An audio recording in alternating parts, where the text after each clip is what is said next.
सब खुल जाई हो जल्दी से। आइल सावन त्योहार मन बतिया हमार चल बाबा दुआर जल्दी से। तोहर देखल सपनवा पूर जाई हो जल्दी से। तोहर भगिया के ताला सब खुल जाई हो जल्दी से। बोल बम बोल बम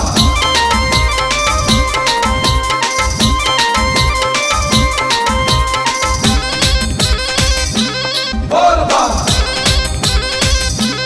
अरे भाई सोच तू ढल तरुए तोहरो उमरिया की। अरे भाई चल जल ढार बाबा बैजू के दुआरिया।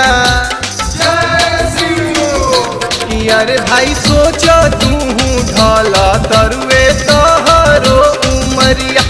अरे भाई चल जल ढारे बाबा बैजू के दुआरिया। बोले सुनिए पुकार बेरा कर दी है पार मौर चढ़ी का पार जल्दी से। तोहे जिंदगी के सुखवा मिल जाई हो जल्दी से। तोहर भगिया के ताला सब खुल जाई हो जल्दी से।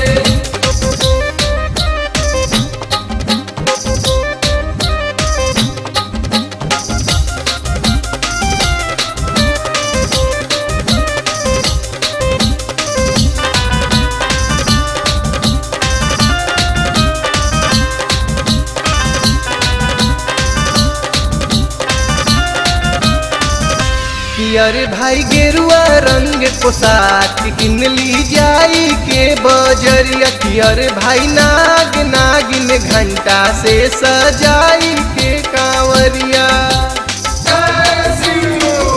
कि अरे भाई गेरुआ रंग पोशाक किन ली जाई के बजरिया। कि अरे भाई नाग नागिन घंटा से सजाई के कांवरिया। चढ़ सुइया पहाड़ दुखी पाओ तोहार करियो शिव के गोहार जल्दी से। तोहर सुखल चेहरवा खिल जाई हो जल्दी से। तोहर भगिया के ताला सब खुल जाई हो जल्दी से। बोल बम बोल बम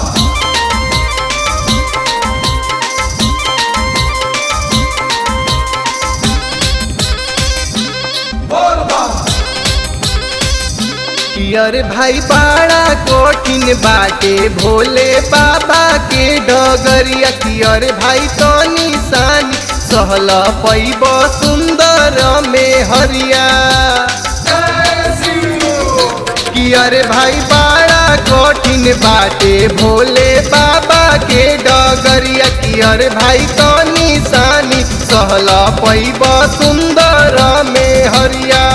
ढल हाथे हमार भोसे कर दे हम पार शिव सुनिए पुकार जल्दी से। तोरा नीमन फलवा मिल जाई हो जल्दी से। तोहर भगिया के ताला सब खुल जाई हो जल्दी से। जल्दी से जल्दी से तोहर भगिया के ताला सब खुल जाई हो जल्दी से। आइल सावन त्योहार मन बतिया हमार चल बाबा दुआर जल्दी से। तोहर देखल सपनवा